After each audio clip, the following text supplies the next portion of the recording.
Richland County has been hit with a $1 million fine by the state for the ongoing construction of the Scout Motors manufacturing plant.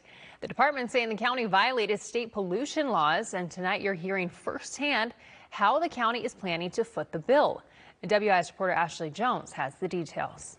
It's all laid out in the report from the Department of Environmental Services, which noted several incidents where sediment from the ongoing construction site was getting into the Beasley Creek, which runs throughout Blythewood.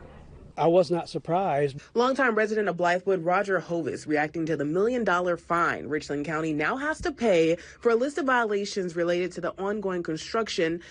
In my opinion, that just goes to show you that they have not really lived up to their end of the bargain as far as protecting the environment, and particularly the waterways that are impacted by the construction. Hovis is referring to Richland County leaders. He says he's voiced his concerns for the environment when it comes to the Scout Motors construction to them many times. Hovis lives near the Beasley Creek, and he says he's seen up close the change in the water since construction at the site began. Sometimes you go across that bridge there on Turkey Farm Road and you look at the creek, and the water is just like chocolate milk. Here's a look at the violations laid out in the consent order.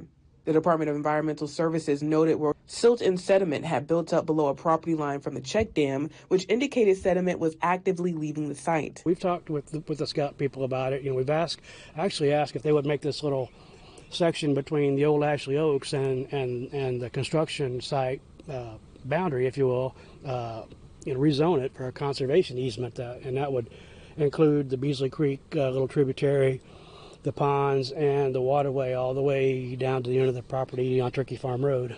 And how have those talks gone so far?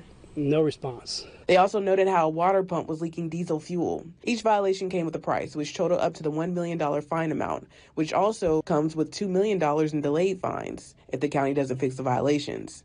When asked if the county will use taxpayer dollars to pay the fines, a spokesperson with the county said in an email, quote, "It is not anticipated that any county taxpayer funds will be utilized to pay either the immediate or delayed fines."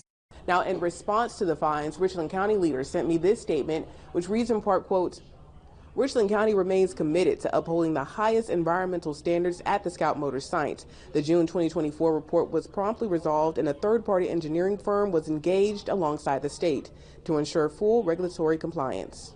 Reporting here in the newsroom, I'm Ashley Jones, WIS News 10.